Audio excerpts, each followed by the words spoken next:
and right now we're hosting Rob Chewy. Okay. I just started the stream. All right, it just switched over, Okay, thank you. and let me turn on the sound to make sure the sound is working okay. Okay.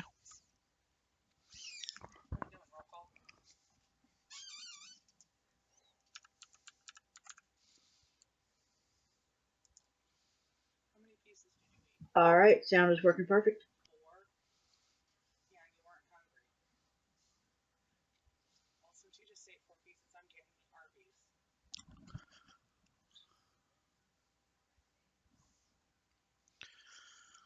All right. Welcome to Fantasy Grounds College Part 2 to the DM GM stream. We are in setup mode because I think I gave some basic, some conflicting time frames. So I think for the time being, I'm just going to kind of recap and go over some of the things that we covered last week. And so a few things that I wanted to let you guys know is that Fantasy Grounds College is going to have a very large map making AMA interview type thing next week right here on Twitch. So if you guys are interested in that, I would advise you come here next Sunday. It's going to be at noon Eastern Standard Time. So if anyone's interested in that, please subscribe or follow this channel, and we will have a very cool time with a whole bunch of map making guests. So please follow us or subscribe or come into the Discord and ask for more information. There is a robot that auto posts that information, and you can also ask one of the teachers or the staff.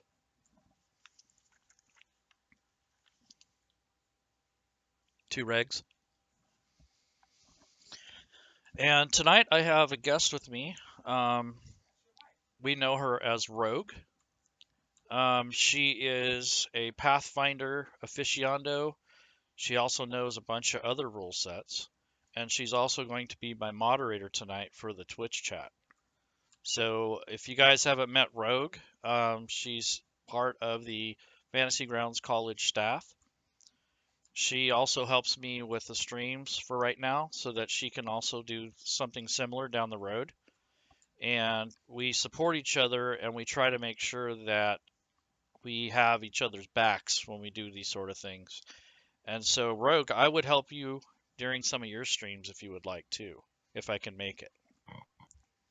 Oh, that would be excellent. Thank you. Yeah, like Laren said, we are here to support each other. I hope you guys are having fun learning about all this, and yeah, that's it. Okay, so I'm going to get back into a little bit of history and review of the college. What I'm thinking is that the college has grown considerably since we started it. I mean, there is a ton of new people, there are a ton of new initiatives going about, and we have also gained a few really cool and dedicated community members as instructors. And so we have a new guy who started just recently, and I think I'm going to make this more of a thing now where I actually announce some of these new teachers. And he is in Thailand, and we also got a new student today from Thailand. So I'm really excited about having new people join us from that region. I really would like to get that section going, and so that's a really cool thing. If you come into chat at a weird hour, we probably will have somebody there that can help you or at least direct you in the right direction. So also, I'd like you guys to know that we have our own Patreon. Um, we have it posted in FGC. I don't have it plastered all over the Twitch channel yet, but I imagine in the future I might.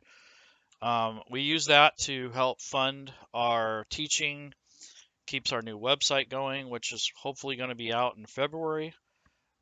We also use the money to buy maps and more materials for teaching and to also help teachers get licenses and things so that they can host other students. So that's the main reason or the main thing that we do with the Patreon funds. And then we also have a PayPal donate one time thing if you guys are interested in that. Um, Also, I'd like to thank Rob 2E. He's donated this map and this module for this particular class. I asked him if I could have a copy of this for my students, and he was very gracious about letting us use it. And I think that this partnership that we have with our streaming community, like Rob himself, we have Lazy Stooner, I gotta say, we have GeoQuester, we have GM Bambuski now. We have a bunch of the other streamers that don't stream quite as often, but they do a lot of streaming. And now we're also getting students and staff that are making their own tutorial videos and posting them up online.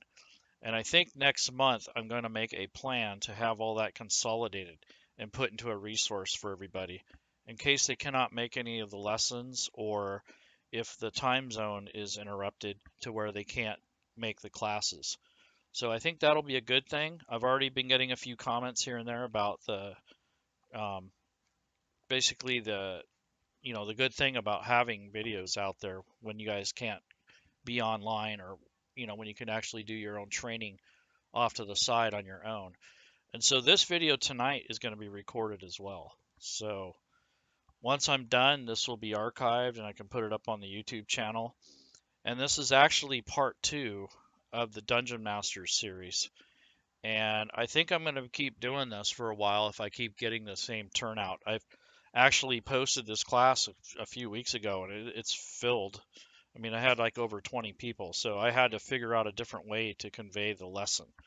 So we're kind of doing this on Twitch now with a 8 to 12-second delay, of course, but we'll take your questions if we can. And hopefully, if you're following along, you'll be using the same module setup that I have. And we have been given this module to donate to the teachers and to the students that are trying to learn to be dungeon masters because we can certainly use a whole bunch more. And I'm not sure if you guys know, but Rogue actually DMs quite a bit. And I would like to ask her a couple questions about her DMing. Sure. Okay, so Rogue, how long have you actually been running games for people? I have actually started playing second edition AD&D in 1985, and I picked up the DM reins in 1987, and I have not looked back since. That's awesome. Yeah, I started in '83, and I'm thinking that we're pretty close in age, so we probably started roughly around the same era. Now, did you start with second ed, did you say? Yeah, I started AD&D second edition. Yeah, it's about when I started actually running games myself. I started in the new what you call it, the new old release of Dungeons and Dragons, the old box sets. But I actually started running when Dragonlance and those sort of things were coming out, and the Monster Manual and all the hardbacks. But I think Yeah, initially it was just the old paperback ones. And I don't know where they went, but I used to have the colored dice that had the crayon that you had to color in yeah, the recess to make it stand out. yep. I have quite a few of those still in my dice bag, actually. Nice. I'd like to invite you guys to the college. And if you know anyone else out there that is interested in learning how to play Fantasy Grounds, learning how to design things, learning how to navigate through it, or even to, just to get your word out and show your products that you're working on, I encourage that. That's something that we definitely want to be able to accommodate at least somewhat here in the college. Um, Anyways, I'm going to get into this lesson here. I'm kind of stalling for time because I'm not sure if we gave the right information out to the public, but hopefully we can get this information out in a timely manner so that you guys can go on with your evenings.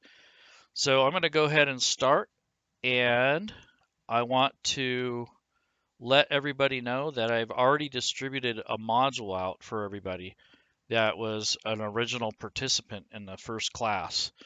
Now, when I do my next set of classes, I'll do the same thing for any new group of teachers, or you can go through it a second time, however you want to do this. But okay, so let's get into this. I'm going to go back to do a little review, and then we will start the lesson. All right, so up on my screen now, I have the encounter that we're going to run in a little bit here. And there's something that we had gone over last week, and that was the anatomy of a module. I'm not sure if you guys remember that or how that works, but basically I broke down how a module is created as far as hierarchy goes. So what I've done is I've taken a story and made that the head or the top of the actual layout of a module. And then I had all the other pieces, what makes up a module. So I had the NPCs out. I had the encounters. We had the items.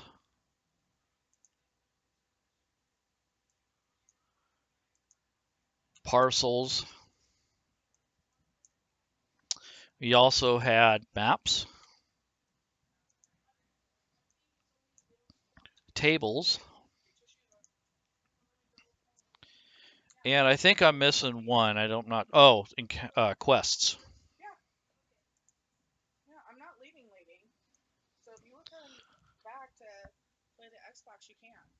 So these are what I use to show the students how this works. And so if you know all those elements of a story, that will help you narrow down whatever module or whatever campaign setting or any type of supplement that you purchase. So just remember to use those groups. And right now, they're all defaulted to all except for the story tab. And so I won't have to use all these right now, but this is the makeup of the module that I'm going to be showing a little bit of tonight. And so what we're going to do is we're going to run an encounter. And Rogue, I'm just going to have you actually not really role play, but have you interact with me a little bit in the actual fights. I know that you cannot see the table, but I'm gonna describe the situation, and I would like you to make some of the attacks or some of the movements or responses to some of the situational stuff I'm going to present. Okay, I'll do my best. Okay.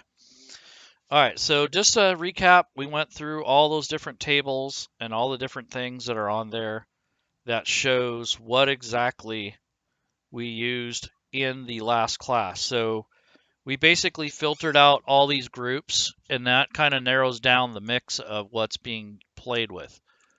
So I have the unknown whom filtered out for NPCs.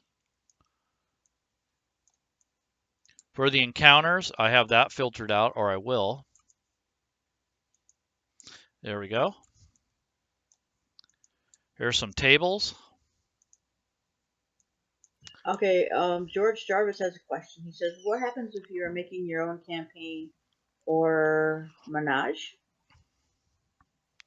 And I answered him. I told him it's a lot of work, but definitely worth it. And I wanted to get your input on that. So he wants to make his own module. Is that what he's saying? I believe so, yeah. He's trying to make his own campaign or menage. He's asking what happens if he does. I'm not sure exactly what he's referring to, but if what happens is basically once you create all these different segments of your adventure, what you'll do is you'll save it. And how you do that is you just go over to the chat window, and I'm going to do that right now. Type the word save and hit enter. Actually, it's /save, enter. Yep, that's what I meant. /save and enter, and you get a message that says campaign saved. Now that saves the work that you've done so far, but that does not actually create the module itself. And in order for that to happen, you want to make sure that everything's complete, that you have it pretty much as far as you're going to go. And then there's an export function which will bring up dialogue that will allow you to name and to bring along the things and the elements that you want to save for the work that you've done. So I recommend doing that every so often in case you break something or to have your work backed up. But for right now, the module gets saved kind of as a mess until you start to refine and create your own groups. And that's kind of what I'm showing now, is that all these groups here are all the segments of the module that I'm going to display. So now I'm actually filtering that to there for the images and maps. I made my own quests last time we did this class. So the unknown whom is filtered there. Here are some parcels. I filtered that out for the encounters and whatnot. And the items. All right, so I have this whole module ready to go, filtered out. I'm not going to need all these sections, but I just wanted you guys to remember what makes a module up. If you remember, I kind of had the silly notion of making this the head, which is where everything's tied under. The maps and the images was kind of the body. And then we have the arms and the legs. So you can kind of think of it as a big transformer robot or something. So these are all the elements of a module. This is what makes a module up. Another way you can look at this is from the library. So if I look at this library and I click in the reference manual on the actual adventure here, this has all these segments that are part of this grouping that I'm showing you here. The only exception to that is the quests, in which they were not included in the original module that Rob2e created. But I went ahead and added some so that I could illustrate how you create your own groups and also how to make your own quest items. Okay, so now let's get into the actual combat.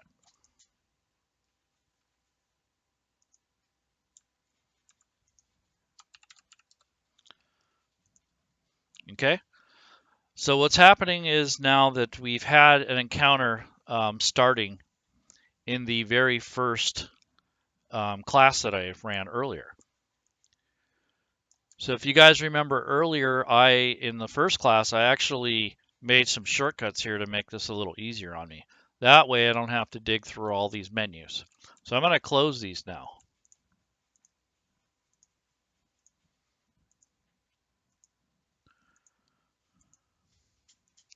Got a nice clean slate. I'm going to make sure my desktop is set up the way I want it. I'm going to actually activate these characters because I'm going to put them in the combat tracker for the scenario that we're about to go through.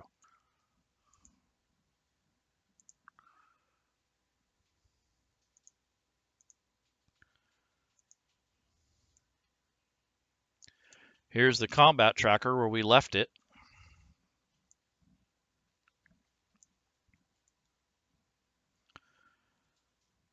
And as you can see, I kind of have it laid out the way I did last week. I went ahead and kind of changed it up a little bit. I left some room up here because when I have players connected to me, it'll actually list them up above this combat tracker. So I kind of leave that room there, even though I can use it today. So I don't really need to have it open like that. But for this tutorial and for the sake of, when you're actually running your own game, you got to get used to leaving that space open for people. All right, so let's get into this. So character selection's done. The party members are in the combat tracker, and they actually encountered a random encounter that I created last week. And there's 3 giant spiders. So I'm going to go ahead and bring up the room. And this is one of the encounters here, the rats. Here's the actual combat encounter map, in which, if you guys remember, we went over this. You're going to right click on the map. You're going to change or resize it if it gets too big for you. And so all you have to do is right click on the map, hit resize. And in this case, I'm going to go with the small size, or you can adjust the vertical or the horizontal. I'm going to do the small size. Oh, disappeared, went behind something. That happens a lot. So if you check around and look to see if it's hidden behind something, that's one way to do it. But luckily, I made a shortcut. And as you can tell, it went way over here. Okay.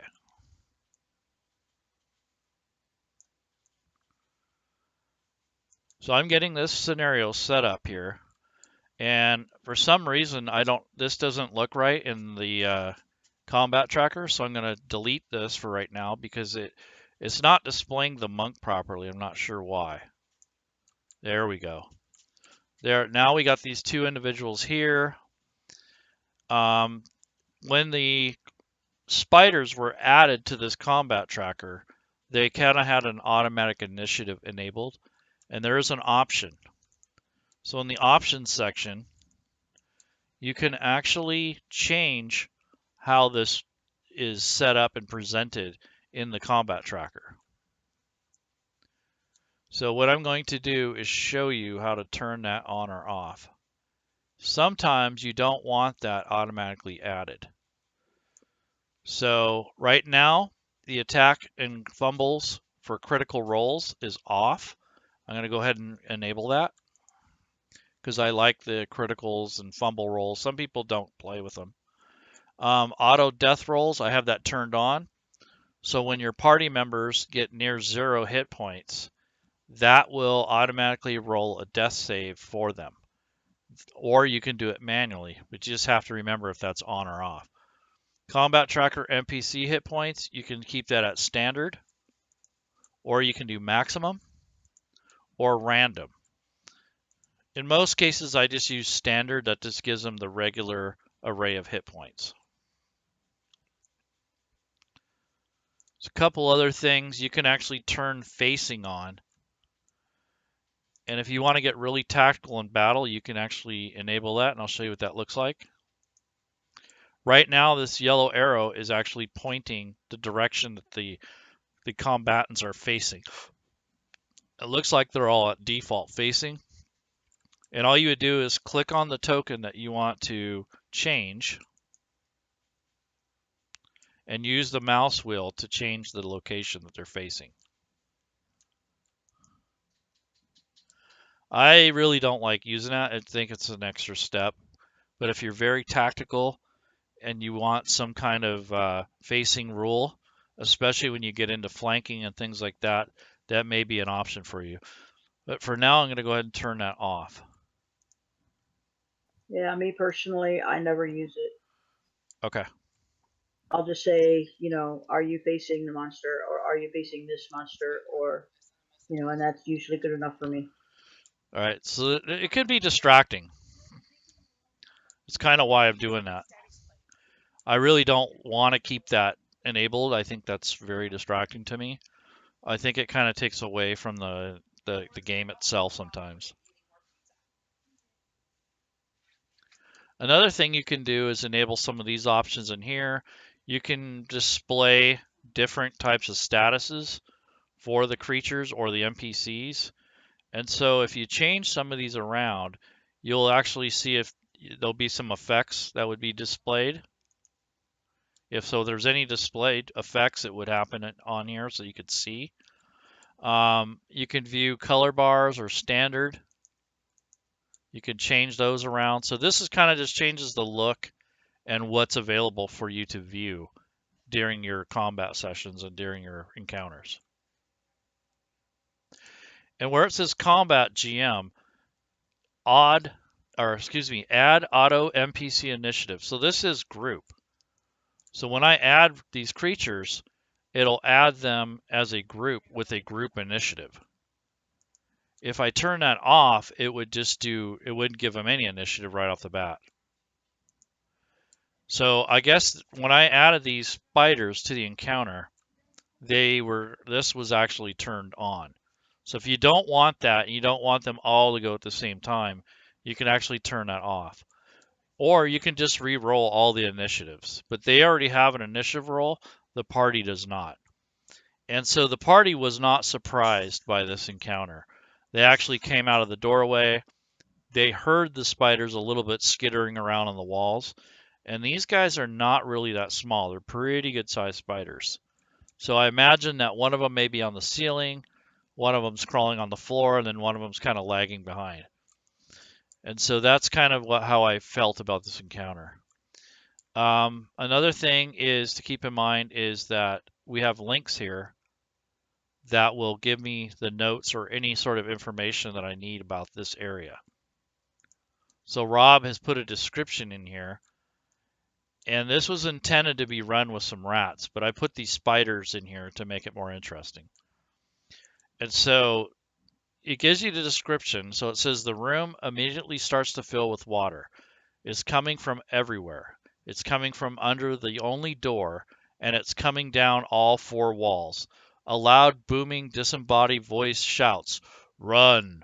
Run forever!" Ha ha ha. And so it's kind of followed by a maniacal laughter.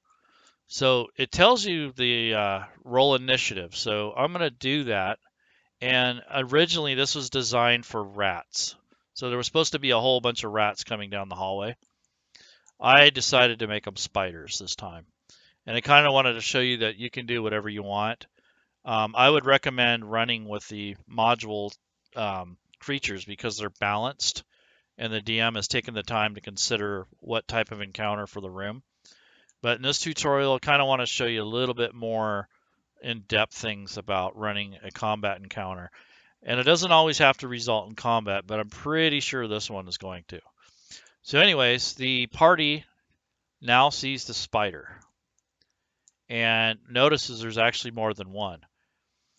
And right now they're not visible on the map itself. So I'm going to go ahead and turn that on. Okay.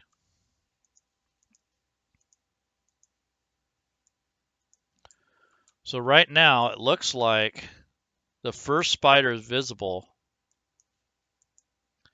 The other ones are behind, so it's kind of hard to see them. But they are there. And another thing is there's not much of a gap here for movement, so you have to keep that in mind, distance and timing and things like that. So that's another thing that comes into play when you're setting up an encounter. So I'd already preset this encounter when we left off in the last class. So hopefully if you missed that or you're not sure what's happening here, you can actually go back and check that for yourself. Okay, so next thing. We are going to get this encounter started with an initiative roll, just like it says down here in the story. Another thing I can bring up that I don't really need right at the moment is to have the party sheet. And the characters are on the party sheet already. And I can refer to that after this encounter. All right, so the scenario is that these spiders are cruising down the hallway. These two are getting ready to fight. And so what I'm going to do is roll initiative. And so as this says here to roll the initiative, it also is telling me, hey, I need to start paying attention to this combat tracker over here. So as you can see, the spiders already have their initiative. I'm going to go ahead and re-roll all of them because I want them all to have different initiatives. So I'm going to go ahead and change that initiative option, which I do not care for too much. I think it makes the encounters very generic, but I think if you're just starting off or you got new players, that may be a choice for you. All right, so add auto NPC initiative. I'm turning that off. There we go. I'm going to go ahead and change these to 0.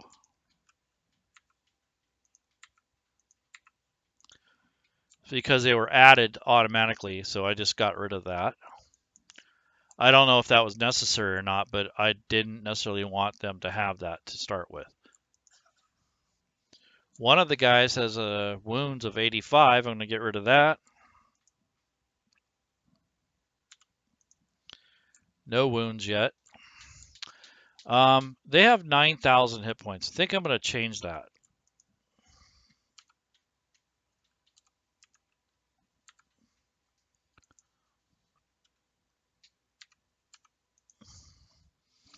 Okay, as you can see, this is not going to be a very fun encounter for them because they're almost higher, if not evenly matched. So this is a very unbalanced encounter. And perhaps you'll see why shortly. All right, so the monk and the dwarven cleric are in a world of hurt. They have these huge spiders coming down this narrow passageway at them. Not to mention there's also water running down the hall, so that doesn't make things any better. So with that, that may possibly turn us into a more of a difficult encounter. So the footing or the actual terrain may play a part in your encounter. So that's something you want to keep in mind. It's often forgotten. Another thing is I'm going to make it kind of dark, so I'm going to go ahead and change the mood lighting. Okay. Now the dwarf can see with his dark vision, but the monk is human, so he has a torch. I don't have that illustrated here, but he does have a torch that will reach out to probably this third spider. So he can see everything as well. All right, so now I'm going to roll initiative. And that is done or achieved by clicking on this menu button. So you'll get a radial menu, and you'll get options that you can use to affect things in the combat tracker. So you have a rest button, you have a close window, you have delete from tracker, you have effects. I'm going to click on this flag, which is the initiative option. And as you can see, you got roll all initiatives, roll NPC initiatives, or roll PC initiatives. Or you can clear all the initiatives, which is another option I could have done instead of manually deleting them earlier. So anyways, I'm going to roll for all, but usually I let the players roll for themselves and only roll the NPCs. Okay, there's the roll. It looks like spiders are going to go first, and thereafter the group or the party will. So this is showing spider number 3. And if I actually click on this icon, it will highlight the spider. So if you get lost when you got a combat going on, click on the actual token, and it will either highlight or deselect the actual monster that you're trying to target or to look upon to figure out where it's at.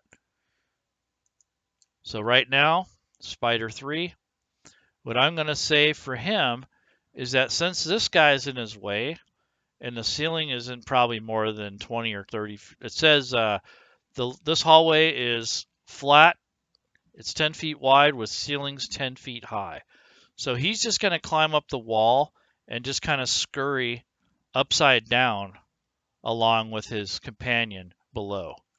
I'm not going to move him that way, but I just wanted to let you see that this hallway does have dimensions, and you should probably pay attention to that somewhat to make the encounter more believable and more realistic. So I think he just has enough room to skirt by his companion. So I'm going to go ahead and allow him to move and engage the party. And so what I'm going to do here is I'm going to look at his attributes. There's the targeting, there's the space and reach, and there's the offensive stuff that they can attacks and things like that. And then here's effects. So I'm going to go ahead and click this, the attributes. And if you click on the attributes, it actually gives you the strength, the dex, the con, all those things that the spider has. I'm also clicking on the targeting, which gives you all the targeting options for this particular spider. And now I'm going to give space and reach. That tells you what size the creatures are and their reach. And for effects, I'm going to show you that if there was any effects on the creatures, it would show this here in this effects section. So that's just one thing I wanted to show you guys that you should look at when you're setting up an encounter or you're getting ready to run it. So it's kind of good to know your creatures ahead of time. I myself kind of have an idea how spiders operate, but if you're not sure, it'd be good to kind of look this up sooner rather than later. And here is the actual creature's stats. I clicked on this link. It's linked to this particular spider entry. And this has all the notes and the traits and things. And this is a way for you to tie it in with the encounter. So it actually gives you a little bit of a description here. If you click that image, you actually get an image that you can share with your group. So as soon as the PCs see these creatures, I can right click and share that sheet, and this will become visible for the player characters. So that's just a little bit of flavor and a photo to go along with the encounter. Now you don't have to have these, but it makes it a lot more interesting. Hopefully that makes sense to you so far.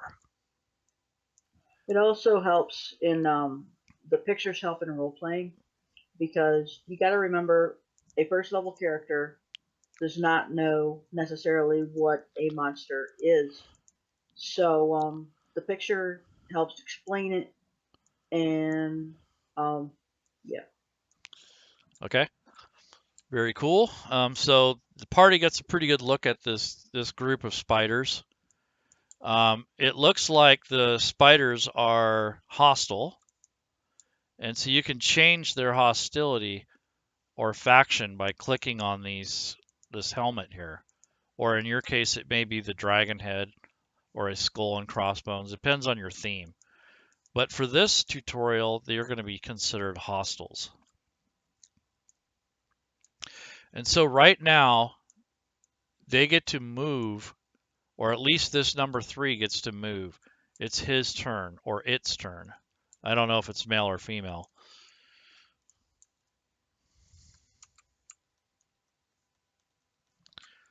Okay, so there he is. I'm pretty sure he can move this distance in between. Most creatures can move around 25 to 35 feet. If you needed to know, I can look at here. It shows the speed and the climb rate. So yeah, he can climb 30 feet as well as walk 30 feet. So you can climb and move 30 feet. So if you count these squares, which are 5 feet each, you can tell how far away it is. Another way you could tell is by targeting the individual that he's seeking to attack. In this case, it actually shows the 20 feet between the target and the creature attacking. So I think that this creature is going to engage the monk. And so he's right there to attack. And now he doesn't really have the monk targeted yet, but he is going to attack the monk. And yes, it looks like he is actually targeted at this point. So now the wrong spider is probably targeting the wrong creature, but it's okay. So this creature is actually targeting the monk. This creature has not targeted the monk yet, but he's still attacking. So I wanted to just show you the difference. So this spider here, number 3, is going to do something. And so now I click on the sword and it brings up all of the actions that the spider can perform. It should have any notes or anything like that associated in this section. So it has spider climb, web sense, and web walker. It also has bite. It has poison associated with that bite, and the effect or some sort of after effect of a target. And so he can be restrained or poisoned to a paralyzed state. Depends on the creature that you're fighting. So in this case, number 3 is going to attack the monk with just a bite. And so now I'm just going to drop or drag the attack right on to the monk. So here's the bite attack. And as you can see, a dice showed up, which is actually the roll itself. I'm going to put it right on top of the monk. Okay, if you look at here in the chat window, it was a miss. Thank God. So that would, in a sense, take its turn. If it wanted to move some more, like over the top of the monk, I think I could do that. I think I still have like 10 feet of movement. So just for the ease of use, I'm going to go ahead and leave the spider here. But technically, that spider is above the monk, attacking it from above. Okay? And now it is the next turn, or the next creature's turn. So I clicked here. This signifies the very first combatant in the round. And now I'm going to click this next actor button. Now when you're playing, you can do this, or you can have your players do it. I prefer if the players do it. That tells me they're paying attention and they're part of the action, and they're not sitting on their phone while you're trying to wait for them to get done. So I have them click the next actor. That'll signal the next player. In this case, it's a spider. Spider number 2. So this spider here is not really doing anything spectacular other than closing the ground. So I'm going to move this spider, and it's going to climb up and over its ally just like the other one did. So I'm going to count these off.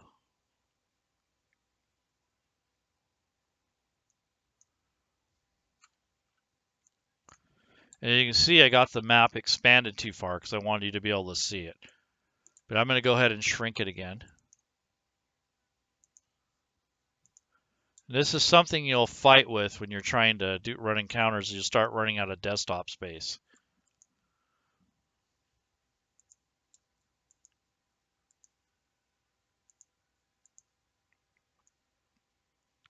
See, that didn't help much. All I did was make it bigger. So I'm going to right click on resize, and do small size again. And it keeps disappearing because it's off the area. So I'm going to go ahead and bring this up again. It's over here.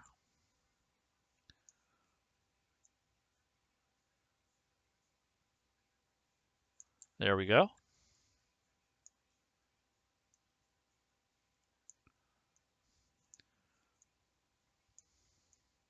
So as you can see, I have the awakening map here. I have the spider statistics in case I need to do further reading. And then I have the party sheet and the combat tracker all right here for this encounter. And I even have the room down here. So this is Rob 2E's notes and the encounter area. I'm going to go ahead and leave that there so I can refer back to it if I need to. And now the first attack went by. This spider took a bite as it was climbing up the wall to be above the monk. This spider here is still yet to go. This spider here has its turn and it's going to move. And so we determined 30 feet. So 5, 10, 15, 20, 25, 30. So there's that spider's turn. And I think that it's not happy with the party, so it's going to make a ranged attack. And so with its web, which is one of its abilities to make a web, he's going to try to restrain the party. And so with that type of attack, it will create a restrained effect if it works. And so I'm going to go ahead and make that attack. Here's the web attack. And I'm going to drop this in this area where these two party adventurers are. Now I need to know what a web actually does for radius and distance. So let me see what's going on with that. So it says it's a ranged attack plus 5 to hit, 30 to 60 feet. I think we're almost too close for this range, so it may suffer a disadvantage. So I'm going to go ahead and click the disadvantage because it's actually firing this thing into its own spider ally, but it's also too close. So I believe that this 30 feet would confer a penalty of some sort. So I'm going to call it a disadvantage at this point. So now he's going to be shooting this web out at a disadvantage because of the range. Another thing is the target is restrained by webbing if this takes place. As an action, the restrained target can make a DC check of 12 strength. You can burst from the web upon success. The webbing can also be attacked and destroyed, and it gives you the stats for it. So I'm going to make the attack. And when the spider attacks, there's a recharge. And all you have to do as a DM, if you roll 5 or a 6 on a 6-sided dice, the web attack will be recharged.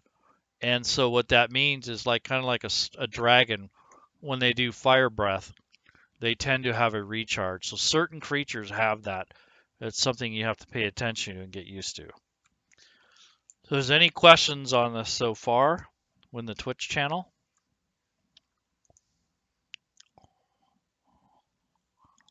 Okay, we'll move on.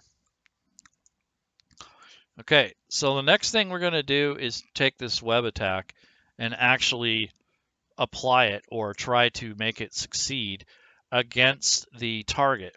And I'm going to say that since this monk is already being messed with, I think spider number 2 is going to actually apply the web here to the cleric. So he's kind of switching targets because he realizes that his friend has already got a meal in mind. So I'm going to go ahead and have this target the healthy and otherwise stout cleric. I guess he's a dwarf, so we'll see what happens.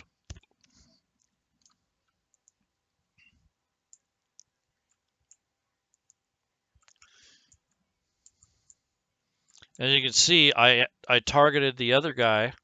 I was making sure that this other monk was not targeted or is. So I'm going to click it again. That will untarget. And I'm going to click on the cleric. Now the cleric is targeted. You can see this in the combat tracker. It's over here on the bottom of the left. So it is now targeted. So now I'm going to make the attack.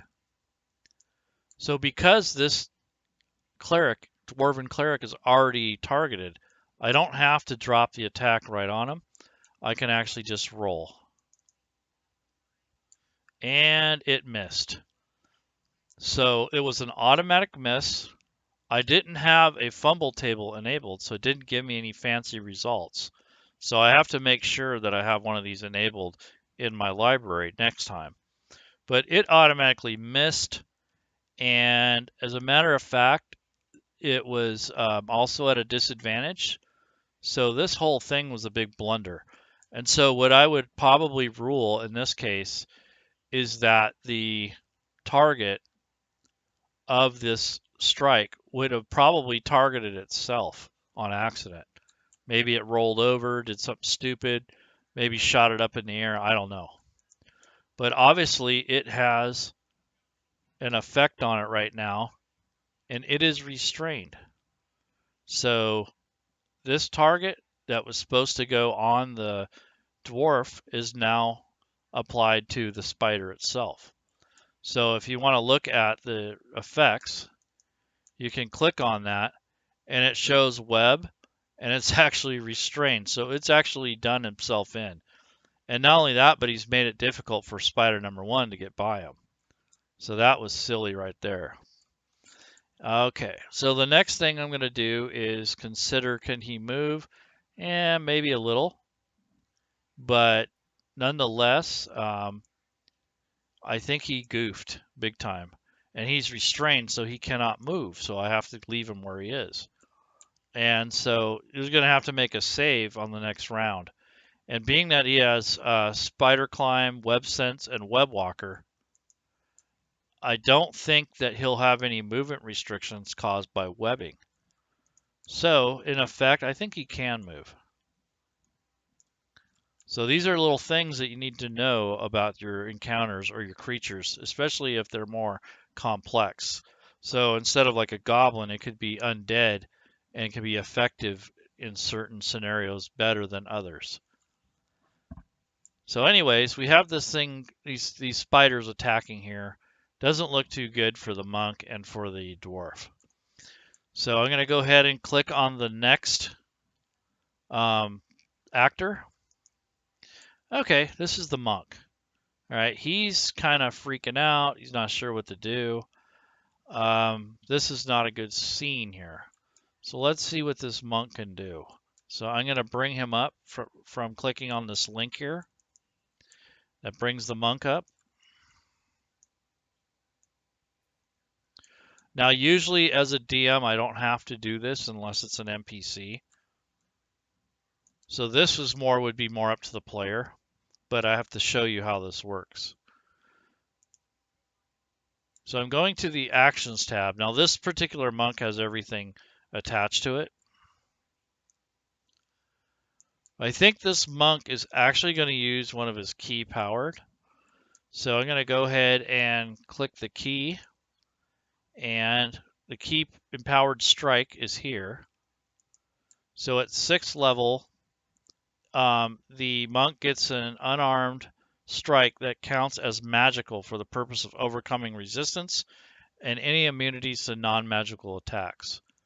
Well, that probably wouldn't be a good choice, but being that he's never fought a spider before, I think he would just probably do a stunning strike as opposed to a key empowered strike. So let's see what this does. At 5th level, he can interfere with the flow of ki in an opponent's body. When you hit another creature with a melee weapon attack, you can spend 1 ki point to attempt a stunning strike. The target must succeed on a con save or be stunned until the end of your next turn. Well, this guy has really no weapons, I believe. Oh no, he does. He has some daggers. So we'll say he's fighting with the daggers. So let's check this out. So now he's going to strike or to attack the spider that's above him.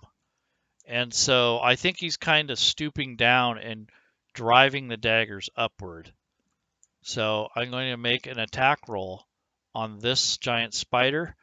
He doesn't have that spider targeted necessarily in the combat tracker, but I'm going to go ahead and drop the attack on the giant spider. In this case, he's going to stab upward.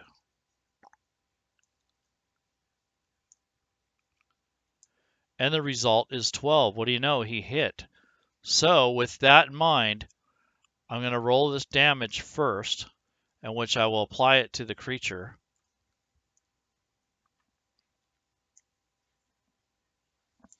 The spider's wounded, and it actually took some damage. It took 9 points of damage. Now I have to go back and remember what exactly happened here. So let's see. I opted to use a key power, and we use a stunning strike. And so when you hit another creature with a melee weapon attack, which I did, we spent 1 key point attempting a stunning strike. The target must succeed on a con saving throw or be stunned until the end of your next turn. So I'm going to go to the creature, and there's the con, and you can see it has a check and a save. In this case, I'm going to roll the save. And I believe that made it, so the creature saved. It actually made it save against that strike. So that is the end of the turn of the monk. Now the monk could potentially move, or if he has a bonus action, he could take that bonus action. But for right now, I don't think so. I think he's just a standard attack here. And you can see I don't have the ammo here. Change that to 1 in case he decides to throw it. All right, so anyways, that spider is wounded. The monk has delivered a nice blow. So the monk has opted to stay its ground and to keep itself from getting an attack of opportunity on it. Otherwise, he'd probably try to run. But in this case, he's sticking around, toughing it out. He wants to help the dwarf. So now I'm going to go to the next actor. Okay, Spider 1. Oh, which one's Spider 1? I forgot. So just remember, if you click on this token, it will highlight the spider that it's on. So it's this one. Okay, this spider is pressed for space. So if he makes any attacks, it's probably going to be at a disadvantage because in a sense, these creatures here are somewhat blocking and cluttering up this hallway. So the best thing the spider can do is either remain behind or make another attempt with the web. So I think he's going to do a web attack. He realizes his opportunity is very narrow. So he has enough range. So this time he will not get disadvantage, I don't believe. So let's see what happens.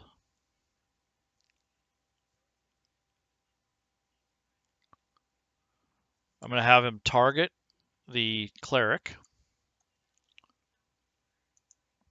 And as you can see, I'm clicking on targets here.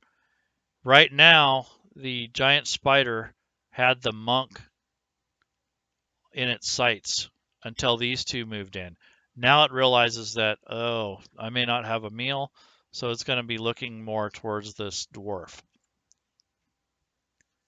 So I remove the target manually, and now I'm going to apply this target to the cleric. And now it's targeted here. So now I know that it's actually targeted. And this is something you got to get used to during these combat encounters is who's targeting what and when, and keeping track of that sort of stuff during a combat encounter. It can get pretty confusing when you're first learning how to use Fantasy Grounds, especially in a combat scenario when you're the dungeon master and you're controlling more than one combatant. So this is something that takes a little practice. You're not going to learn it overnight. And these creatures are fairly complicated compared to most encounters because of the web, because they have special abilities and they have more than one attack type, things like that. But I just wanted you guys to see the different options that you can apply or that you can use during an encounter, such as this. So is there any questions so far? Now I might make some mistakes. I may have missed a few things, and that's going to happen. I'm not perfect. I'm learning every day, just like everybody else here in the college. So any questions or anything? Okay. All right.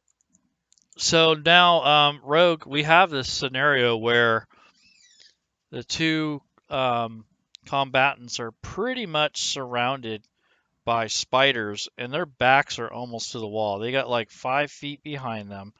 They have one spider hanging above, fighting the monk. Got another spider that just spit webs all over the place. And now we also have a third spider that's getting ready to engage in this party. And that spider is actually in a decent range, I believe. And 20 feet, so it's still kind of too close for the spider web range. The web is 30 to 60 for ideal range. So these guys are at 20. So that's going to be either cover or disadvantage. What do you think that would be, in your opinion?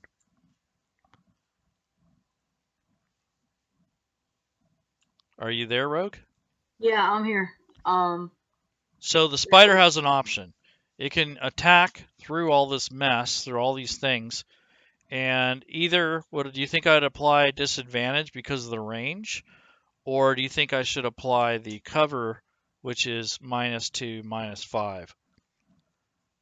Probably the cover, because he's got his buddies up top. Or Okay. up front. Okay. So I'm going to go ahead and apply the cover. And I think it would be, what, -5? Or, no, they're not fully covered. So I would say -2. Right. So there we go. I'm clicking on -2 before I initiate the attack. And now I'm going to go ahead and do the web attack. It's a ranged attack. Now, do you think I should apply the disadvantage because of how close it is? Yes. Okay. So I'm going to do the disadvantage also. So now, not only is it difficult for him to hit, but he's not going to have a very good chance at succeeding. But if he does, it's going to be probably the end for these two PCs. So let's see what happens. He's targeted. I'm going to go ahead and drop this attack right on top of the Cleric.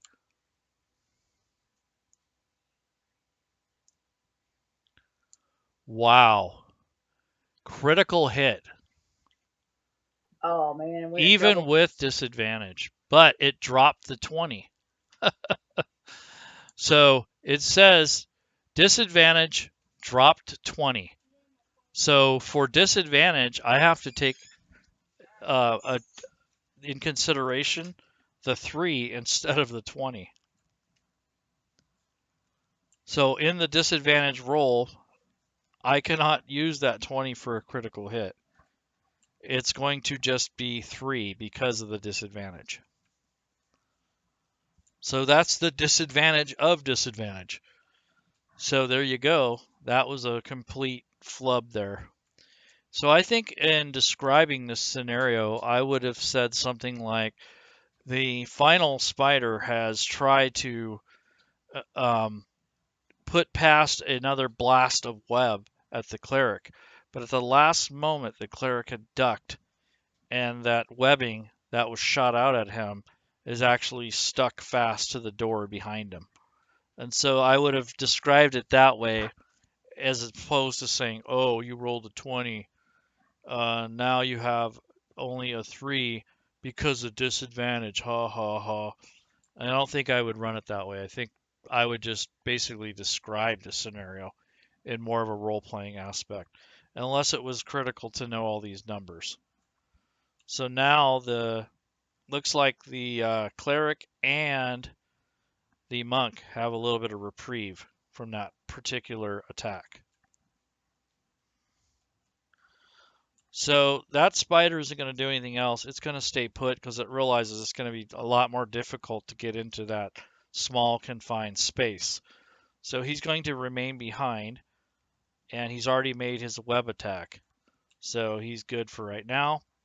But being that he did the attack, it may have also affected the fact that he may have had a mobility issue, but being that they're web walkers and spider climbers, that does not affect them.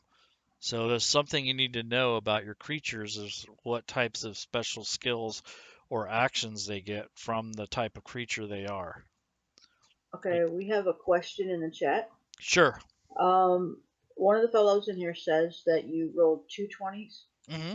and the next guy says that he doesn't get what you mean about dropping it to 3. Okay. So during disadvantage, it does roll 2 dice. And there is advantage and disadvantage. And so that mechanic comes up in certain situations. So the reason he got disadvantage was because of the range that he was trying to use the web in. It's ideally to be used between 30 and 60 feet. But being that it was under and it was only 20 feet, that gained him the disadvantage. And he also had another deterrent, which was the amount of spacing that was allowed for him to attack. And the other spider was actually kind of in the way. So that gave the target a partial advantage or a partial cover from the attack. So when you roll a disadvantage, it actually rolls 2 dice. You have to take the lower or the lowest result of both die. And in this case, it was a 20 and a 3. And so we actually had to take the 3 instead of the 20. So that's why this particular attack failed, is because of the disadvantage mechanic. Now this is a pretty extreme example, because that doesn't normally happen, but it does occasionally.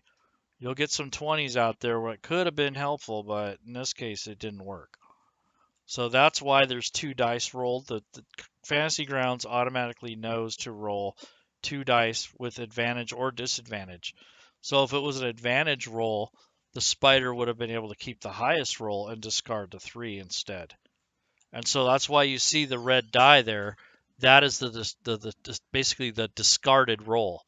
The 3 is what was actually kept. And as you can see, the attack was ranged, web, -2, dis for disadvantage, drop to 20. And then it actually shows the attack.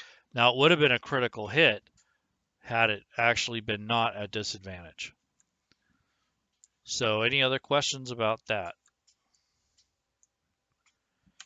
And, you know, the mechanic of using advantage and disadvantage can be kind of up to you as a DM for judgment. But some spells, some abilities, some scenarios, they actually warrant to change that if you need to. Any other questions about that? Okay. Moving on. All right, so the giant spider, it failed basically utterly. And now I'm going to move to the next actor, which is going to be the cleric. All right, the cleric does not like what's happening. He's very scared. He's not going to run away, but he knows that they're in a very dire situation. So if I was playing this cleric, I would break out the cleric's spells or some sort of help or some sort of buff. So let's see. This cleric isn't made very well because it's a template, but it does have a lot of things on there I want to use. So I'm going to go to the action tab and see if there's anything in here I'd like to use. This actual cleric is very unorthodox. It has a bunch of different domain powers and things. So being that this is a dwarf and he's from the war domain, I'm going to use something from there.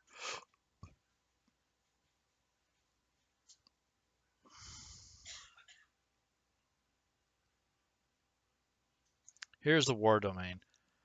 Flame Strike sounds really nice. So it says, a vertical column of divine fire roars down from the heavens in a location you specify. Each creature in a 10-foot radius with a 40-foot high cylinder centered on a point within range must make a dexterity saving throw.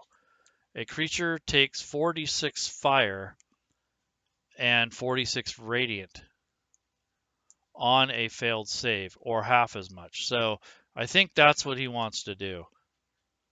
And I think that by casting that here, it will create some pretty heavy damage for these 2 spiders, potentially. So we'll see. So I need to get Flame Strike. So this is a actual spell. So I'm going to actually use Rob 2e spells because this one's probably not coded all the way, which drives me nuts. So I'm going to go ahead and pull up Rob 2e spells in the library. And normally in this encounter, this character sheet would be tricked out. And this is coded right now to more or less be a special ability for this particular war domain. So I'm going to go ahead and click on spells. And I have to enable it. So I'm going to go to library and modules. And normally this would have been done way ahead of time. But I want to also remind you that you have to enable your stuff for your encounters and for your attacks and things if you want access to them. So I'm going to go ahead and load the spell effects coding.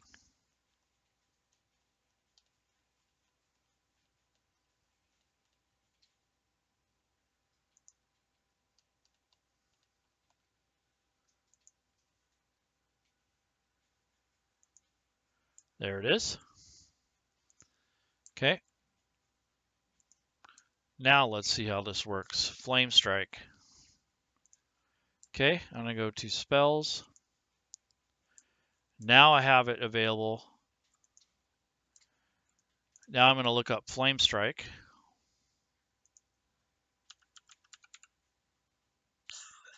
See if I can find Flame Strike. There it is. Flame Strike. 60 feet. As you can see, this one is coded a little bit different than the one I pulled up earlier. Let's see, where was that at? Flame Strike. Right there. All right, so Flame Strike it is. So I'm going to go ahead and use Rob 2E's version of it. And I'm going to change this mode down here on the template. To change it to combat and actions.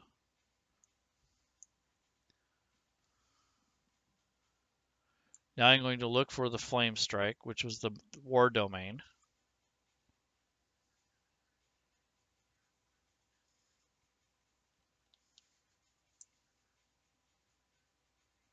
There it is.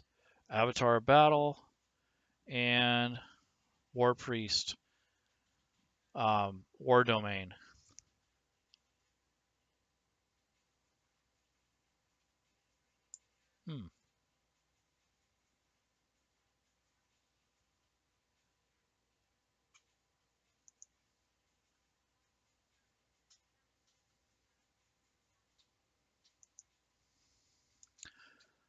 Okay, so Flame Strike it is.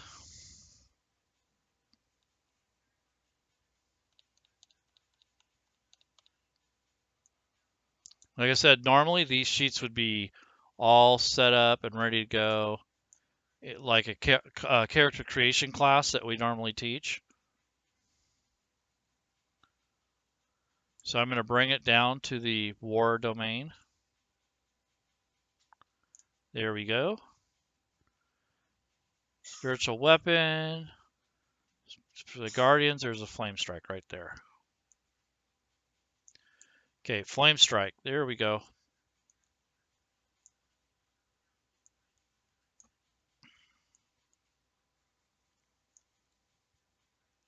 I'm going to close that.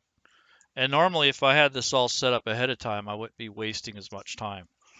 But anyhow, now I'm going to target the individual or the area of effect.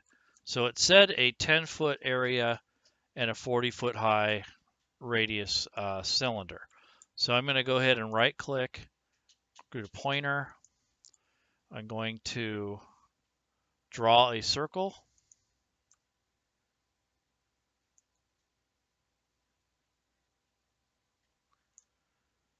I think that pretty much does it. So this is going to fill this entire tunnel here in this section. And so I'm going to go ahead and target or affect both of these creatures. So now that that's underway, I'm going to go ahead and have the Cleric target both of those creatures. So let's see what happens. So in the combat tracker, here's the targeting, and here's the Cleric here. So he has nobody targeted yet, but it's more than one target, so I want to target both of them. So I'm going to click this target here. And I'm going to take this cursor, and I can either drag it onto the spiders in this combat tracker or onto the actual battle map. I think I'm going to use the battle map since I have so many combatants here and I don't have a lot of real estate or room. If I wanted to, I can actually compress. That way I would have more room. But in this case, I'm just going to target them from here.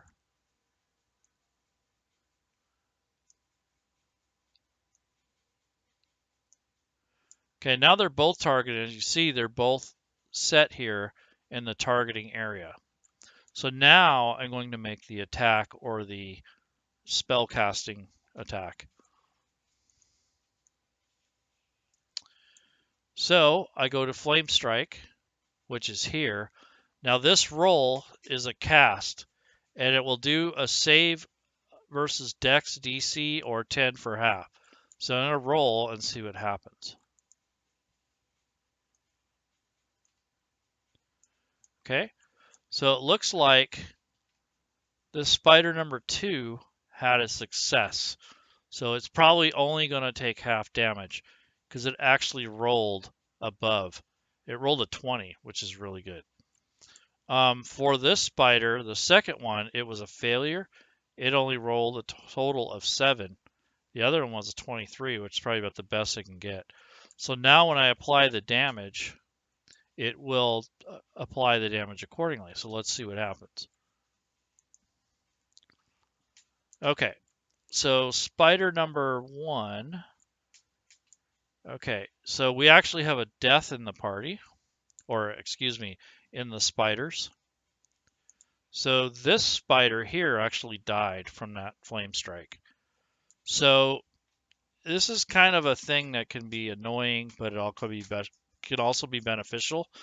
So when there's a dead combatant in the group, you may want to leave the token there. It depends on what's happening, but the only problem with that is in this combat tracker, you'll have to keep skipping over it even though it's dead.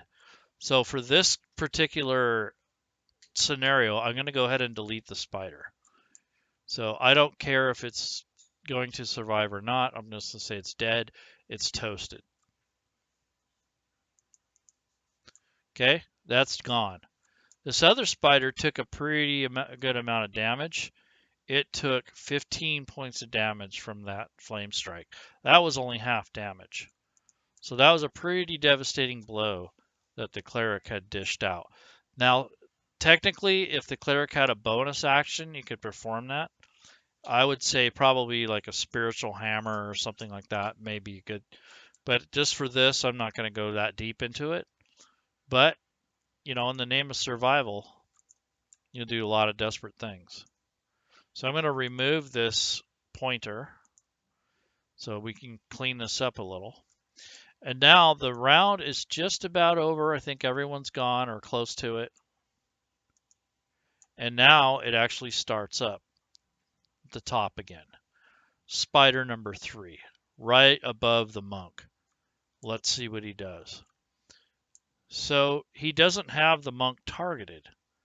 So I think I'm going to target the monk since that's the only target he's after right now. So I'm going to go ahead and drag spider number 3. I'm going to drag his target over. This time, instead of dragging it onto the combat track or onto the combat map, I'm going to do it in the combat tracker itself. So he's going to target spider 3. Well, actually, the spider targeted itself. Excuse me. Didn't mean to do that. Okay, so this monk is going to target this spider, or the spider is going to target the monk. So go click the target. There we go. Now it shows the monk in there. So that's a very easy mistake to make because you can get confused at what's targeting what. Okay, so now the giant spider is targeted. Okay, the monk is going to make an unarmed strike. And I think since that he's kind of a mid-level character, I think he's going to use this actual strike here. So let's see if he hits. That's a miss. Too bad. So that's basically his turn unless he had any bonus actions or if he wanted to try to move away. I think he's going to stand his ground. And the spider actually missed. So it's like, boo. He's like wanting this meal really bad. So this is not a good thing. So boo on the spider. Okay, Spider 2, if you notice, there was a roll. It actually recharged. Fantasy Grounds actually rolled the recharge. So when it had the recharge property, it rolled a 6-sided automatically, and the web is now recharged.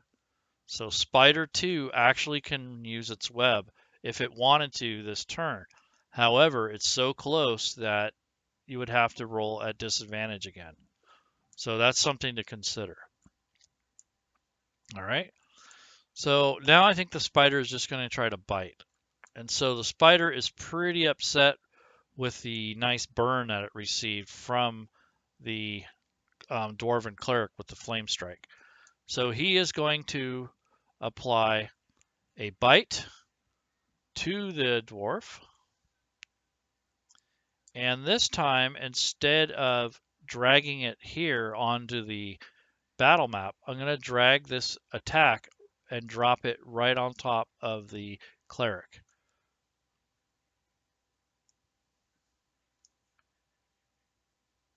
And it hit, actually, the cleric. Here's the damage.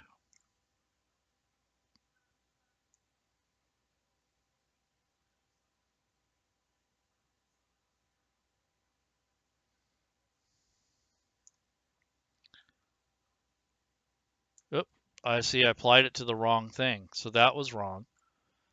So take that away. And see, this is what I mean. You can get really confused easily. That was supposed to go to the cleric. So I'm going to go ahead and redo that damage roll. Okay, 7 points of damage. That hurt. And now he has to make a save versus Constitution for half because there is a poison effect. So let's see what happens. And it is a failure. So now we apply the poison damage. And it looks like that almost wiped that guy out. So that's not a good thing. So the cleric took quite a big blow there. I think that was a tit for tat because of the fire or the flame strike. So now I'm going to go to the next combatant. I think that's the end of the turn of the spider. It could probably move, but I don't think there's much room, so it's no point. All right, now it's the monk. He sees this situation getting pretty dire, so I think he's going to try to do another unarmed, or actually a strike with the dagger, but he's going to use another key point and actually use a stunning strike again. Yep. Let's see what happens. He's making the attack first. Hit. Very good. So I think the monk reaches up with his fist and just punches up in the air above his head and strikes the abdomen of the spider.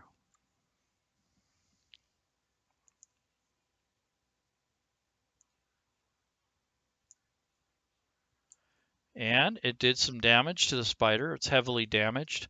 If you look here, it shows that the spider's hurting pretty good.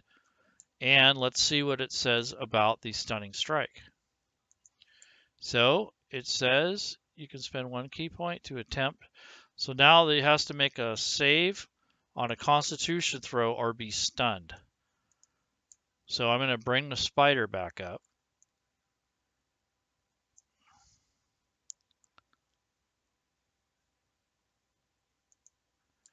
And it has to make a Constitution save.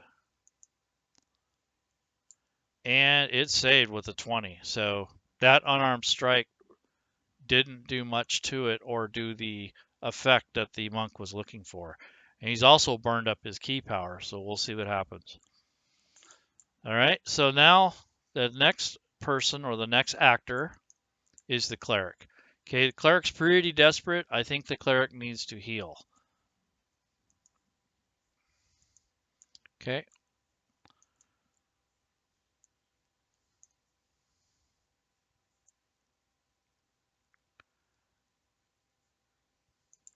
Okay, this cleric just happens to have another domain which isn't legal, but it has a life domain, preserve life.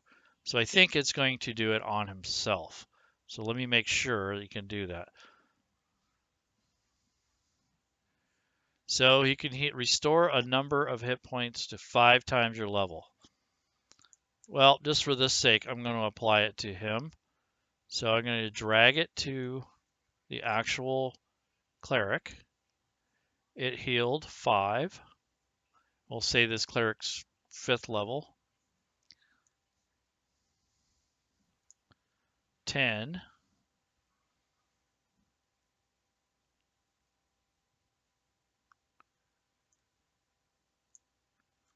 And 15. So that should have helped the cleric. He looks like he's doing pretty good now. So that was his turn, unless he has any bonus actions. All right. So now we're back up here to the spider. So the spider's been biting, doing what it can to take care of this pesky monk. The monk is already targeted. He's just going to take another strike and try to basically sink his big teeth into the shoulder of the monk. Oh, it's a hit. So when the monk was trying to maneuver, the spider dropped down and sunk its teeth into his shoulder, and a blackish ichor starts oozing out along with the mixed color of the monk's blood. And so now the monk is in trouble. So let's see what happens. So here's the damage. Okay, that kind of hurt. And now the monk must save. And it actually saved, thank God. And so now half damage.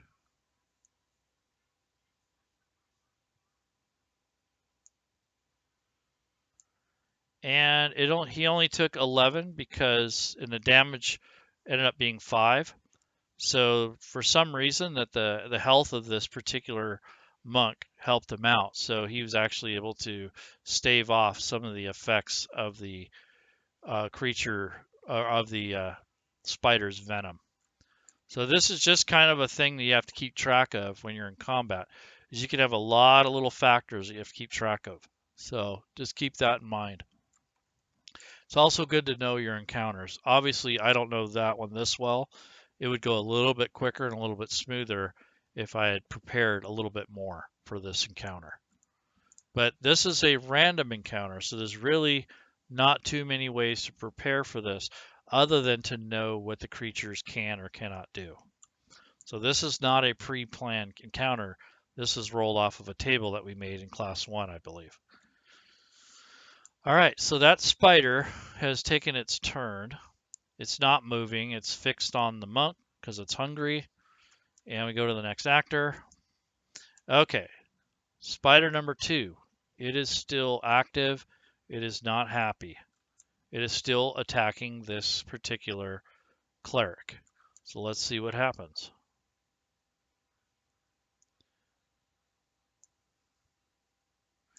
Wow, the cleric actually evaded the bite. So as the spider came in, the cleric was wise enough to realize that this thing's going to come in and try to bite me in the thigh. So he kind of took a step back and used his body to maneuver away from the fangs of the lethal spider. And he probably also noticed that the bite from the other spider to the monk had probably caused issue. So he was kind of concerned about this. All right, so that was a miss. The spider can either move or stay put, and I think it's going to stay put because it does not, it would incur a attack of opportunity, or it could probably try to climb over, but at this point, I don't see any reason for that. So I'm going to go to the next actor. Okay, the monk again. I think he knows what he's got to do. He needs to finish this guy off because he's really hurting him and putting the screws to him. So, yeah, I think the monk needs to target this guy now, finally.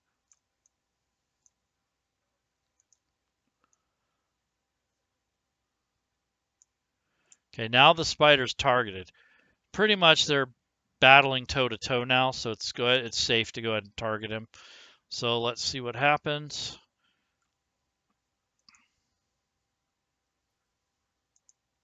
Okay, the monk is going to do another unarmed strike, but this time with no key power attached to it.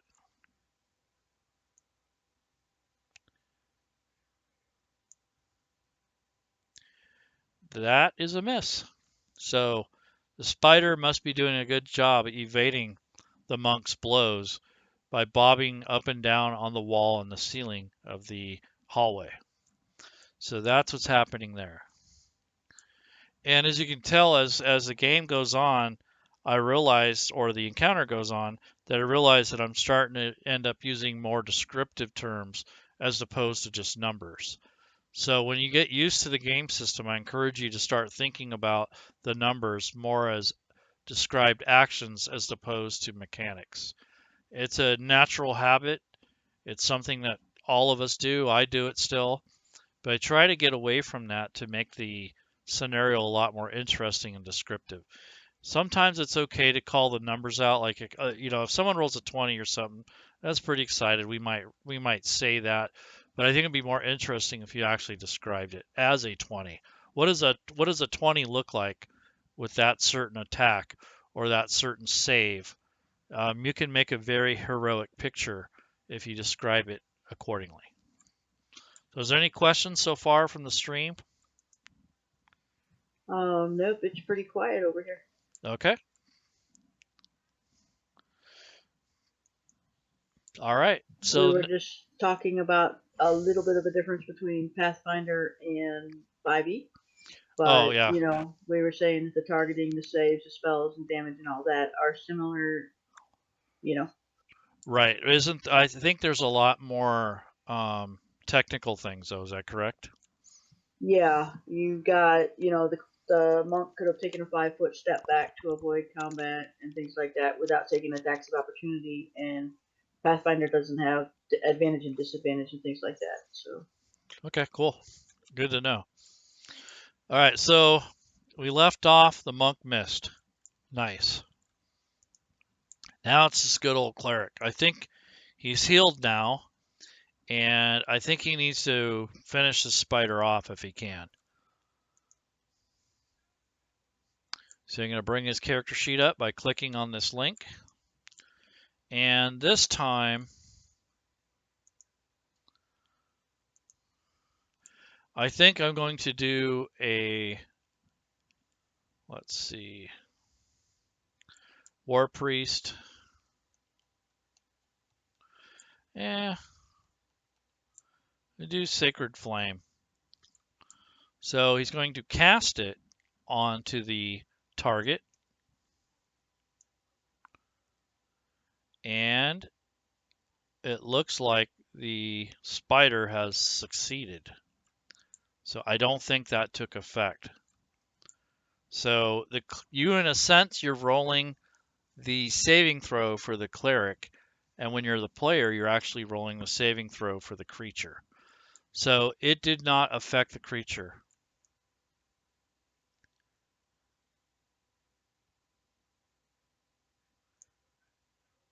And so it dodged out of the way. So that was kind of a waste there for the cleric, but he tried. So now it's going to go back up to the top of the round to the giant spider number 3. Okay, number 3 is still there. He does not have anything targeted, so I'm going to go ahead and do that now. Okay, he has the monk targeted. He's going to take another bite attack, in which he misses, of all things. Find that hard to believe, but he missed. And that's basically the end of his turn. So as he was coming down for another bite, the monk flattened himself to the wall and kind of scurried past the attack of the hungry spider. I think these spiders want these corpses so they can build nests. I'm pretty sure that's They want to lay eggs or something like that. So that's probably why they're so desperate. Okay, so this spider here is still fighting with the cleric. So it's going to do a similar thing. It's going to take another strike at the cleric. It rolled a 1. So if I would have the table enabled, this would probably come out with a lot better function. So I would just say for this tutorial, it's just a automatic miss. So as the spider was attacking, it tried to bite down on the Dwarven Cleric. The Dwarven Cleric probably pushed off on it, and it kind of stumbled in its own weight. So I think that was a tactical maneuver from their buddy, the Dwarven Cleric from the War Domain. Okay, so now we're going to go to the monk template of this, the next actual combatant. And there we go. There's the monk. He still has his spider targeted. He's going to bring up his sheet. He's going to make the attack. This time with the magical dagger. He hit this time. And he finished the spider off. Very cool. Did not think this was going to turn out this way. So now this spider is here. He was above him. So what I'm going to do is have the monk make a save, a dex save, because the spider basically falls on top of him. And if he doesn't make the dex save, and he's going to have a disadvantage because he doesn't, well, he has room to back up, I guess. But if he didn't have any room to move, I would make it at a disadvantage. But he can back up. So that's probably what will happen. So the monk is going to make a check. And so on his abilities tab, there is a dexterity save or a check. I set the DC value in my head. What I'm going to say is if it's at least a 10 or higher, or even 12 or higher, he'll save. And that way he will not take any damage, and he'll be able to avoid being incapacitated or something along those lines from the weight of the spider. So let's see what happens. Of course. So if I kept it at 10, which I had originally said, he would have saved. Well, this time, since I said it was 12, actually, I'm going to go ahead and put an effect on the monk. So it kind of knocked him on his butt. So the spider's dead, but not before knocking the monk down off of its feet. So I'm going to go ahead and apply an effect. And it looks like prone. So he knocked him prone. So now the monk has the prone effect on him. So that was the result of the spider falling on him. And as you can see, there's a little arrow indicator on here that indicates that he is prone now. And that is an option that you can turn on or off in the options section. So now the monk is basically on his butt on the ground. And all he can do is try to get up for his turn. So I don't think that anything is going to help him now since he's already done basically his turn. So the only thing he can do now is try to stand up. So at that point, we're going to move on to the next actor. Now it's the cleric. Come on, you got to take care of this creature. So here goes the cleric. I think this time he's going to use this Blessing of the Forge. I think that he is going to bless himself, I believe. Let's see. That's that. And that is that. So I think he can do an armor class bonus, or he can bless his weapon. So I think in this case, he's going to do an armor class blessing to himself. He could have, in effect, touched the monk because he's close enough to him, but he did it to himself this time. So that's basically his turn. And now he just basically buffed himself up.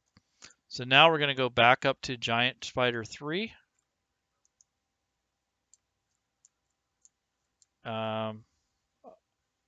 I think that one's not there anymore, so I'm going to erase that. Okay, so it's Giant Spider 2. And he already has in mind to attack the Cleric. So I'm going to do an attack roll. And missed. Even though the dang monk was prone, that spider missed. I cannot believe that. What the hell is going on here? So anyways, That's one lucky monk. yes it is. So I guess the monk gets his opportunity to stand up. So the monk stands up. That's his turn, basically. He gets his body off the ground and avoids the attack from the giant spider. Pretty awesome. So they'll go to the next actor, which is the cleric. All right, the cleric's feeling good. Everything looks all right. He's, considering his next move. I think he's going to do Sacred Flame again. Let's see if it works this time.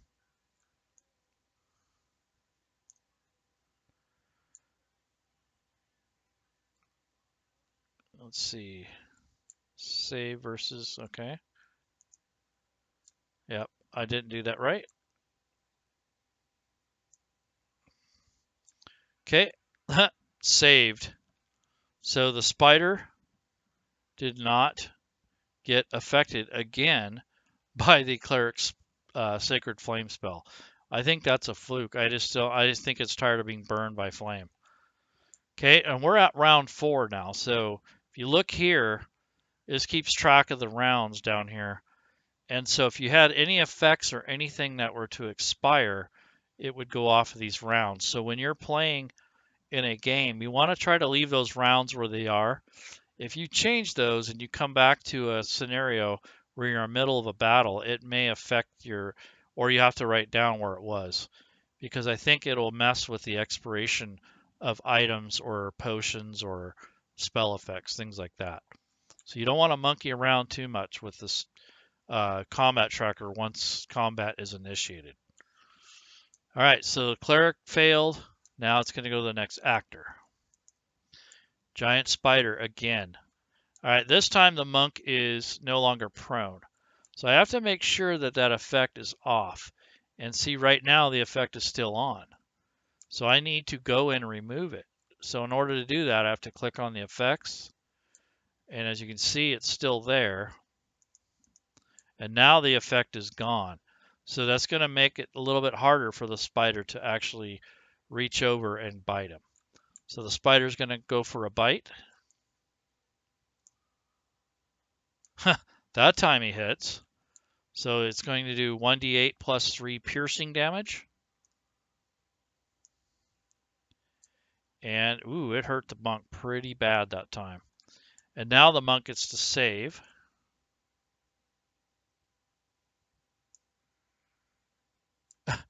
And he failed the save and rolled a 1. Now the monk is dead. The poison has finally got to him. So that takes care of the monk. I'm going to leave him on the combat tracker because if it does come around to his turn, he may get a chance to survive yet. Right now he's unconscious. He's not dead. Not just yet. And he gets, several rolls. So if I go to his character sheet, he gets these death saves and death failure rolls. So we'll see what happens. So he's bit, he's hurting. That's the spider's turn. So now to the next thing will be the monk. And when I click this next actor, technically, if everything's right, Fantasy Grounds will automatically roll for the death save. And it did. And that was a success. So on his character sheet, he has 1 success towards survival.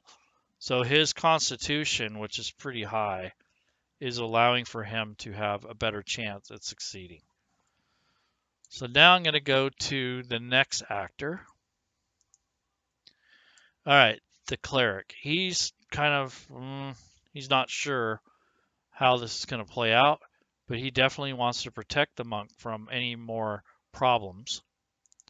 So he is going to attack the monk, or excuse me, the spider.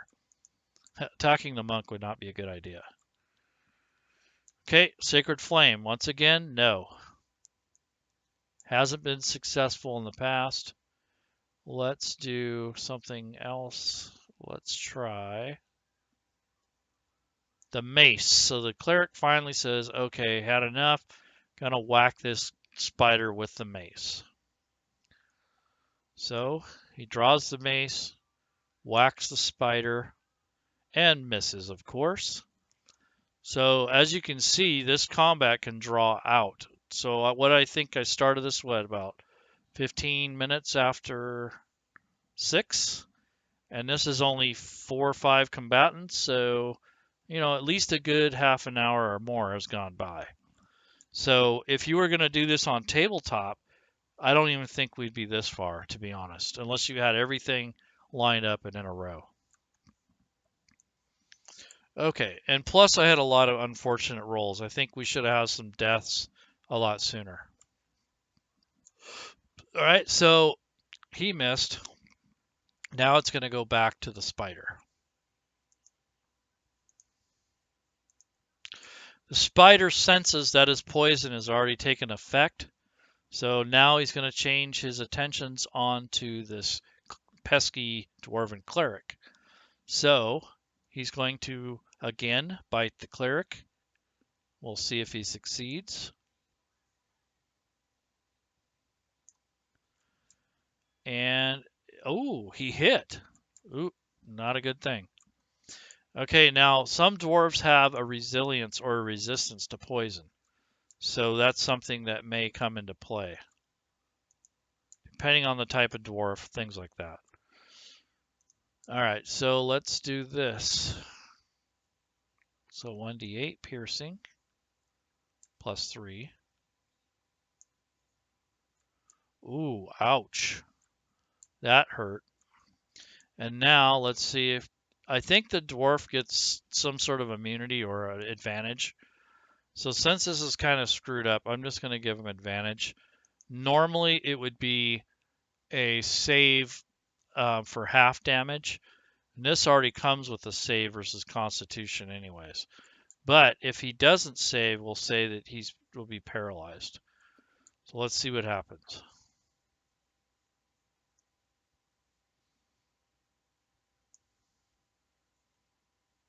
Success.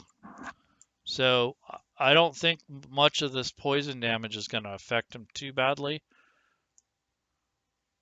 And yeah, he's still got quite a bit of damage from that one. But luckily, the spider cannot do much more to him. So now we're going to see what happens to the monk. There goes the monk, and he actually failed. So now he has a dying roll in which he could be considered as a failure because of the low roll. So let's see where he's at. So now the monk has 1 save and 1 fail. So there's a pass or fail situation here. So now it's the cleric's turn. All right. So now the cleric is kind of hurt and not sure about proceeding without some sort of divine intervention. So let's see if he can do something about this.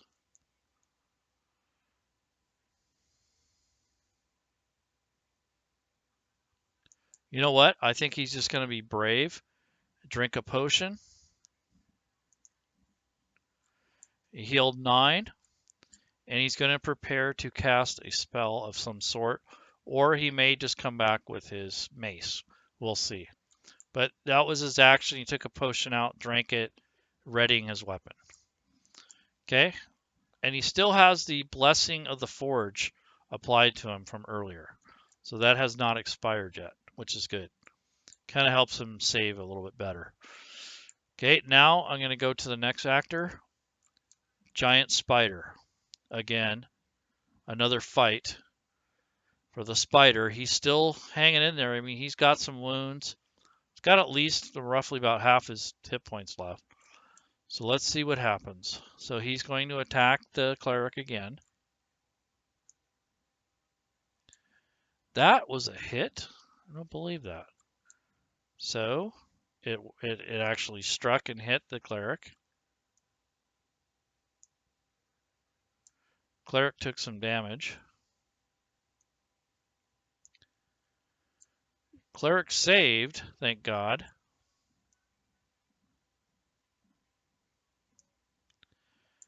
And took half damage, so only took like roughly a point of damage. Very, very lucky. I don't think I've seen that kind of luck in a while. So now the Spider has done its damage, basically. He's wounded pretty heavily, this dwarf here. The dwarf only has a few hit points left. So let's see what happens to the monk. Ooh, the monk is dead. Critical failure. Instant death. So on the monk's sheet, as you can tell, it's checked off all 3 of the failures. If you roll a 1, it counts as 2 fails. And so basically, the monk is dead. There's no coming back.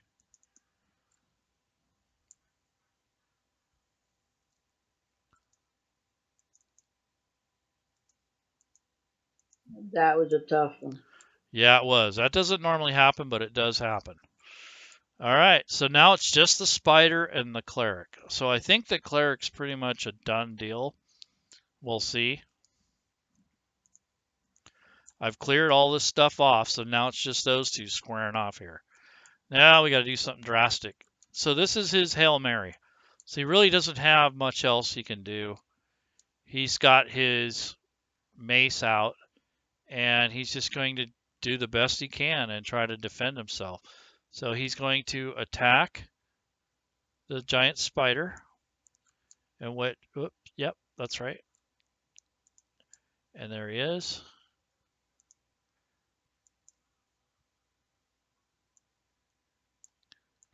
Here we go. Going to attack with the mace. Come on, Cleric. Miss. Ah. Not a good thing. So at this point, I would tell my players, you may want to consider fleeing instead of attacking. So that's just a dwarf, though, for you. They're pretty stubborn. All right, so that basically sucked. So now it's going to the spider now. Now the spider knows it's got a free meal coming. So it's going to, this time, attack, and it's going to lunge at the Cleric because it has a renewed vengeance. 20. Yikes. That probably will do this guy in. We'll see.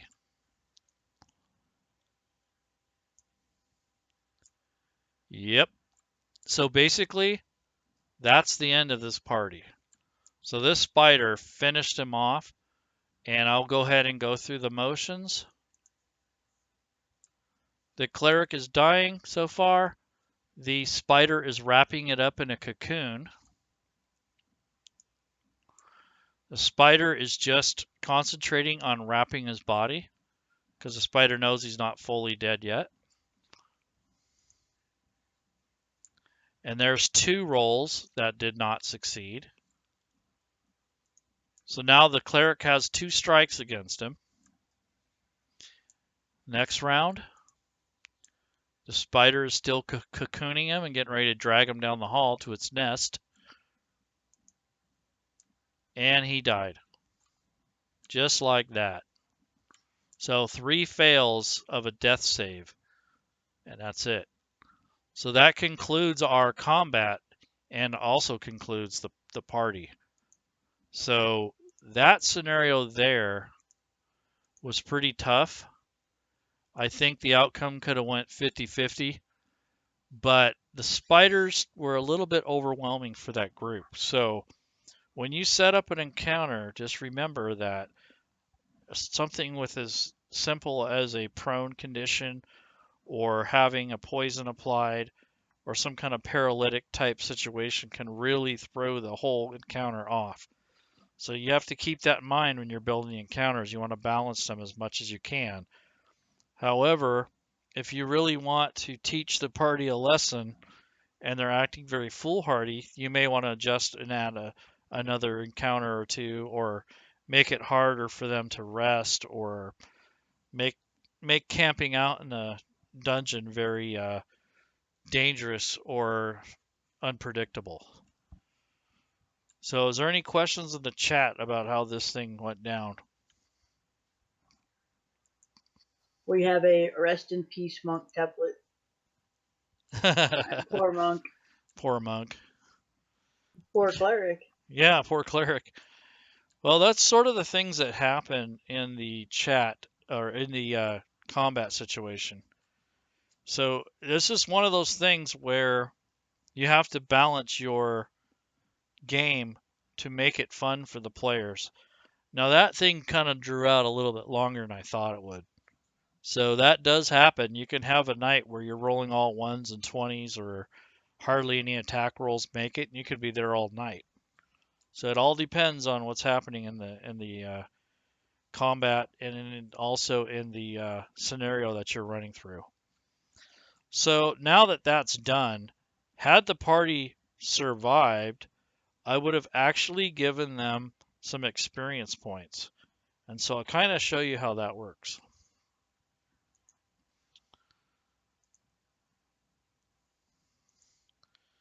So for those encounters that had occurred, had the party survived, at least the cleric, I would have awarded them with a treasure of either a quest or an encounter. So I'm going to go to the encounter area.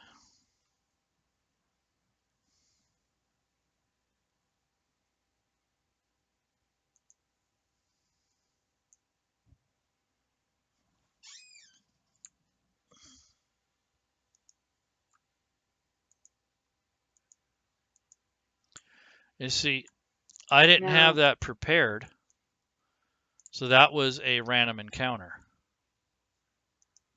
So there's the spider, but now I would have to award the party experience points, and I'd do that by dragging the encounter onto the encounter sheet. So if you were going to technically do this, the right way to do this would have had all 3 of those spiders in an encounter. And I think I did make one. Maybe this here. Yep, there it is. And so you got to keep track of that, and I didn't name it very well, so I didn't know what it was. So this is a wandering monster result. So I should have technically renamed it spiders, and that would have made it much easier for me to understand. So I'm going to go ahead and drag this over onto the encounter section. Yep, so there's the spiders. Had these 2 survived, they would have actually got the experience awards for that encounter. And being that it was kind of tough, I might have just gave them some sort of unknown completion or some kind of quest award for being a hard encounter. And so then you would click award. But before I do that, here's the cleric. Obviously he doesn't have any experience right now, so you'll be able to see this. I'm going to click on award, and he got 300 out of it. And so did the monk. So that's how that works. So if you have an encounter and you drag it into the encounter section at the end of the combat, it will tally up all the different encounters that they've had. And at the end of the game, or when you're on your own in private, you can assign those XP. I kind of like to do it in front of the characters, but then later on I'll add any additional that I think was pertinent to the encounter or to the game itself, like all the different quest rewards, things like that. So is there any question on that?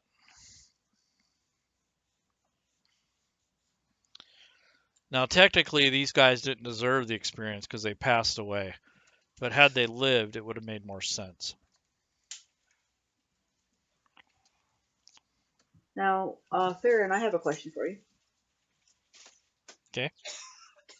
I know some DMs, and I have done it like once or twice. Do the dice cheat where if they really want the party to survive, they will fudge the dice, and instead of saying "oh it's a fail," they'll say "oh it's a success." Mm-hmm. Do you do that, or do you know of anybody that does that? It's been a long time since I've actually done that. I actually do that when I want the game to continue, but sometimes I've even done it the other way, where I've killed the party because I didn't feel like running the encounter any longer. So it goes both ways. Okay. But Because I'm not a killer DM. I don't, I'm not one of those DMs that goes out to intentionally kill the party. correct. But I will warn them that, hey, if you think I will always give you a way out of the situation. But if you do something really, really, really stupid, then you're gonna die. Yeah, I agree. I do fudge the rolls for the favor of the party. But to be honest, if it's a one shot and I want to make a point, I would make things difficult. And so I wouldn't have to fudge the roll. So you shouldn't have to ever kill the party on purpose. The only time I have ever Right. done that is if someone's acting like a total doofus and they're being disruptive. Then I might do something like that. But other than that, I try not to cheat that. So any other Okay. questions? Nope. The chat's pretty quiet.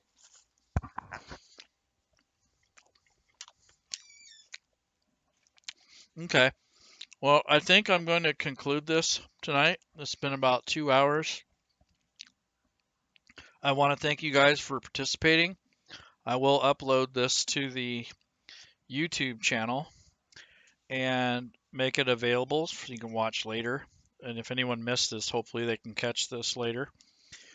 Next week or next time I do this, it's not going to be next week. I think I have to skip next week because we have something else going on. But the next class, I'm going to start showing you guys how to make your own stuff.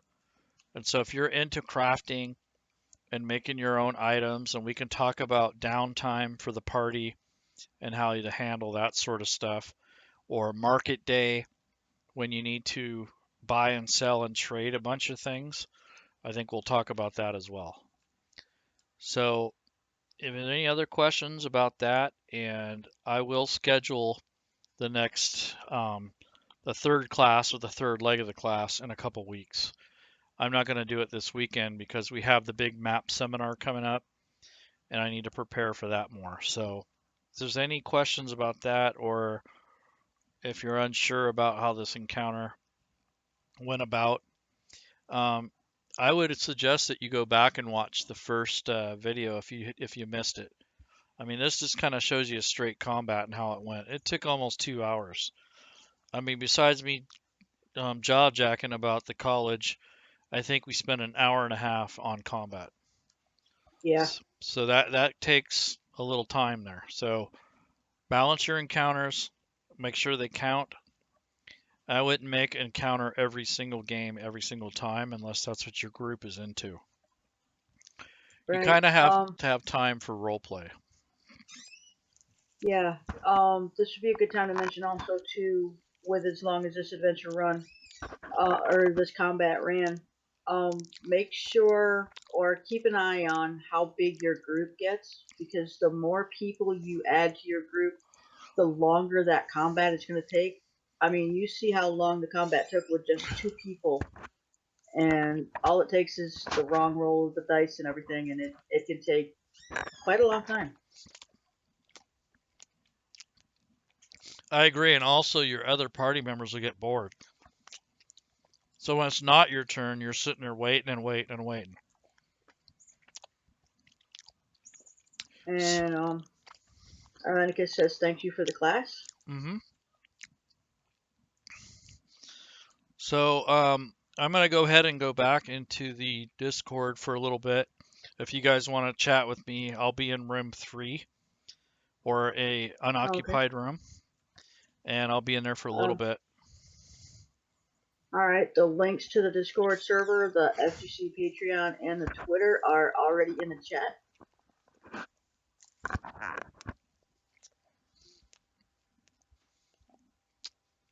All right, So, guys. See you soon. So if you want to, go ahead and click on the Discord server and come join us and have some fun.